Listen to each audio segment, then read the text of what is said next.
Hi guys, this is Dan. Welcome to Engelgeist. This is the weekly forecast for all signs. It is originally created for Sunday the 29th of May through Saturday the 4th of June. Okay? But it's not solely set for that date. Know that when you're seeing it is probably the proper time. If it fits, go ahead and use it, even if it's, for one day, right? Even though we're looking at an entire week, if it's like one day of your life, go with it. Whatever. Sorry, guys. I just ate tacos. It's the middle of the afternoon. I'm filming this very late. My day kind of got away from me. I had to take Cora to the vet this morning when I normally film and things like that. She was kind of top priority this morning, and I mowed the lawn and did some other things prior to getting her to the vet, and I just got sidetracked. And so I'm filming this late, and I've just had lunch, a lunch full of tacos, and my belly is full, and I'm a little out of it, like just tired. But let's see what's in the cards. Birria tacos, by all means, okay? So if you don't know what birria tacos are, they are like heaven. They're good, and they come with this wonderful consomme that you drink that is just warm and good, and like, I want a nap now. But I realized, I was like, wait, I haven't done the weekly yet. I need to do the weekly. So I'm filming it now, and then I will release it on Patreon, and you guys will see it tomorrow. So let's see what the cards have in store for us. I'm all over the place right now as far as my normal speech. Please like, share, comment, subscribe, and watch another video, and you can hear the actual regular speech. Okay.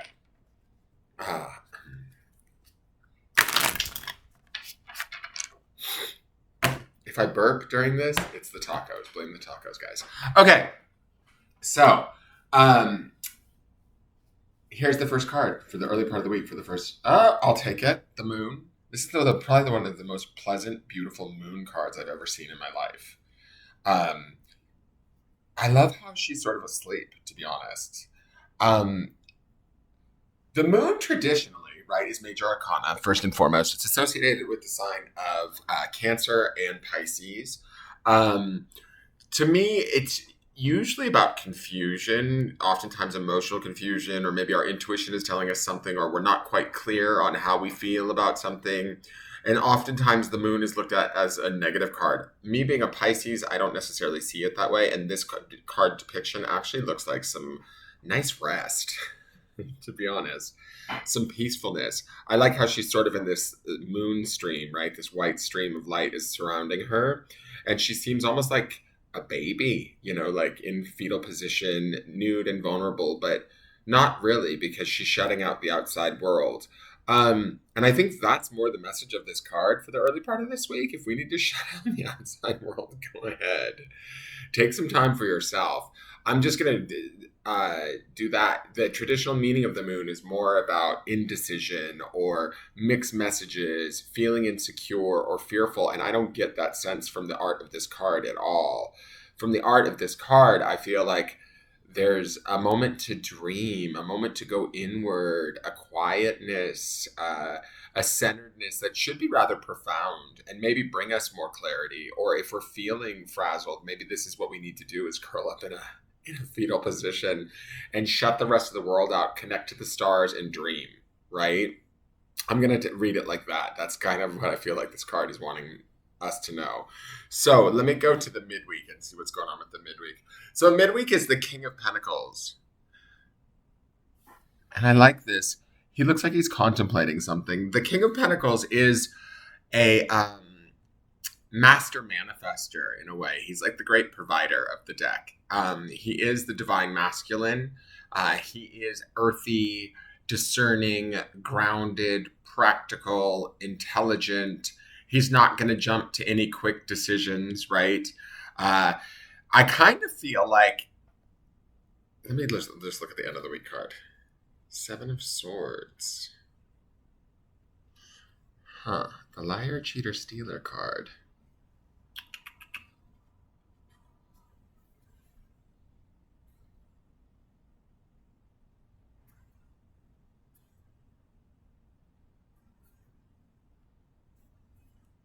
Sorry for the quietness. I'm just sort of looking at this. To me, we might be realizing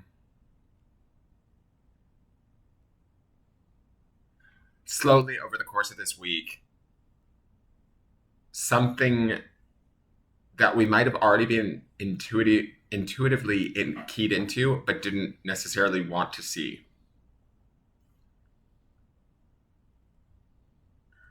And I don't think that this is a bad week, right? But the Seven of Swords is oftentimes considered the liar, cheater, stealer card, right? Like a betrayal of some sort. Somebody's not telling the truth. Somebody's lying. Either you're lying to yourself or somebody's lying to you, right? Kind of thing. And when I look at the King of Pentacles in the center there, he looks a little bit sad, forlorn, right? Even though he's a master creator and master manifester, there's something that I feel like he's dealing with in a practical manner where he's like, yep, nope, this isn't going to work. And the moon would indicate, first off, like that sort of withdrawal that I get from her being in that fetal position. Yes, it's time to withdraw and maybe listen to our intuition more. And if our intuition is telling us something that we don't want to hear or that we haven't wanted to hear or that we don't want to like necessarily deal with, I kind of get a feeling we're going to have to face it head on by the midweek or at least by week's end. That's the Seven of Swords. Like, and that's also the practicality of the King of Pentacles and why he looks like so much that he's sitting there contemplating, right? Is that it's like he might have to assess the situation. Like he almost feels beleaguered to me in that card where it's like, oh shit, okay, well, we have to deal with this and this is what it is.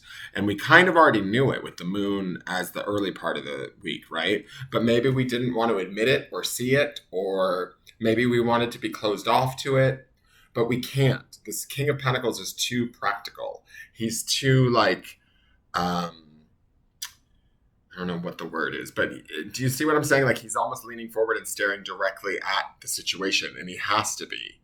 So he has to kind of make a clear, intelligent, grounded decision maybe around a situation that we've potentially not wanted to see or deal with or has brought us confusion because it's emotional, right?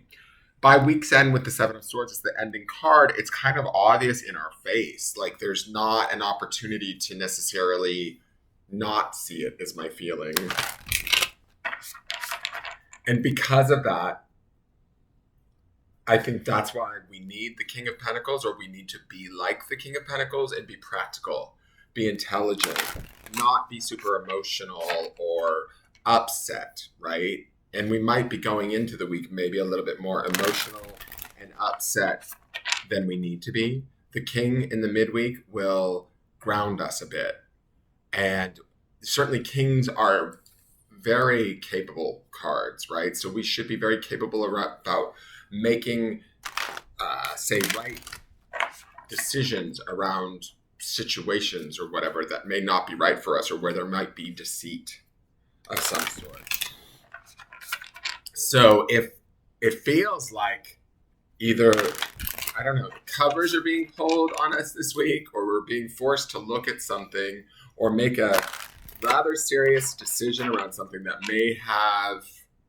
we may have been avoiding due to the intensity of it, the emotional connection to it, the desire to not release from it, we may not have a choice but to have to face it. I will say this, I believe Mercury goes out of retrograde soon, and we also have the new moon on, what day is the new moon? I want to say it is, I believe, Monday. So new moons are always about creating, right? So I kind of get the feeling from this reading, and I know this is going to sound a little bit weird, but I kind of feel like we have to look at something to maybe like be aware of it so that we can start to create something new or different or better suited, right? The Seven of Swords indicates that something is maybe getting an awareness, realization that may not be pleasant or enjoyable or comfortable for ourselves, will be sort of undeniable, or we'll have to look at it at this point. But what I do think is we already have an awareness of it because the moon leads off in the week. And the King of Pentacles says to me, or makes me feel like we are going to be practical and we are strong enough, smart enough, capable enough to kind of face it and deal with it, if that makes sense. Because once we decide that in the midweek, that's when it becomes really clear and apparent through the Seven of Swords at the end of the week. It's no longer like, we're no longer like closing our eyes to it or turning away from it or trying to not address it. So, oh Jesus, this card we just saw yesterday. It's this Gates of Triumph. Success expands in your life. So we've seen this card like 3 times in the last 7 days. So it's new, success expanding, and I'm kind of like a little bit tripping over my own tongue. Success expanding, especially during a new moon, would be expansion during a new moon is perfect. Let's just say that. New moons are about growing, new successes, new opportunities, new avenues. So if we have to take a deeper dive or a more practical look at what's going on in our life or around in our life and see what's working and what's not, or, the Seven of Swords can even be thoughts that we're having or things that we're communicating to ourselves that is a betrayal in some way to our own selves.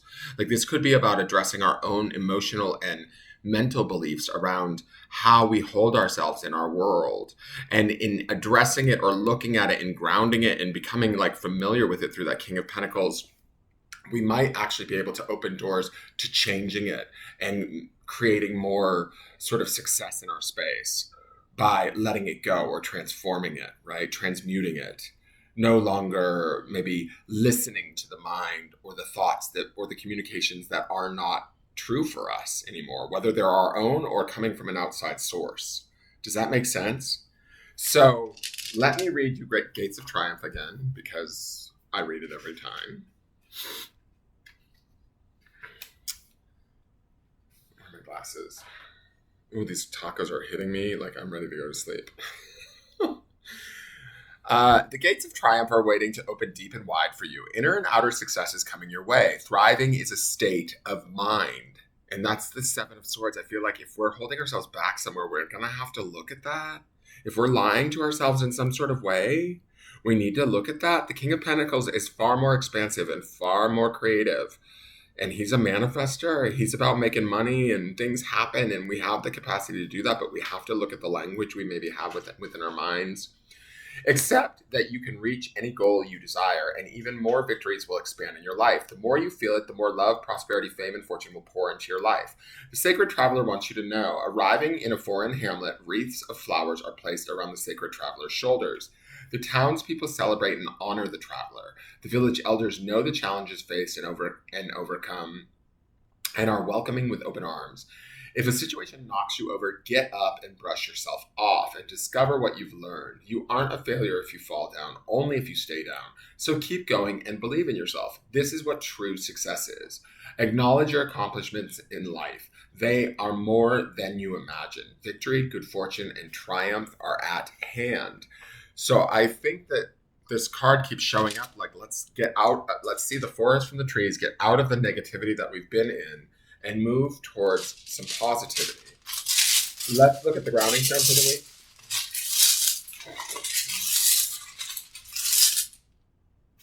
Okay, this is what we're to ground in, guys. The word is love. And I'm all for grounding in love, because love is the heart chakra. Love is feeling at peace with things as they are, even if they're not as we may feel that we want them to be. But finding that love within ourselves, for others, is always going to like sort of raise our vibration, make it more possible for us to create success in our life, make it more possible for us to no longer listen to, say, maybe the limiting self-beliefs or thoughts that we may be communicating to ourselves or that others might be communicating to us.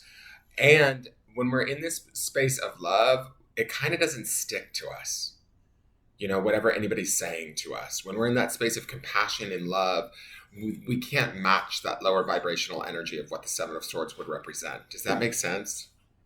And the moon, to me, like, although she looks peaceful and everything, yes, it is emotional sort of turmoil or confusion, but I feel like the moon is showing us kind of maybe what's going on in our subconscious, or what's going on around us that we're maybe too emotionally attached to, and not really willing to see it for what it is. Does that make sense? So, but like grounding in this idea of love and having a sense of love for ourselves and for everything that we're dealing with right now, whatever it may be, whoever we're interacting with, it's going to set us up for being able to handle whatever truths that may come out around this Seven of Swords. I hope that makes sense, guys. It makes sense to me. So that is your reading for the week. We'll look at everything daily as we do each daily, and we'll see how this energy changes or expands or whatever. But thank you so much for tuning in. Please like the video. Please share it out with your friends. Subscribe to the channel and leave me a question or comment. I do read them all and I appreciate them. And I look forward to seeing you guys tomorrow, and we will see what this is all about, what's going to happen for this week. All right, take care and have a wonderful week, you guys. Bye.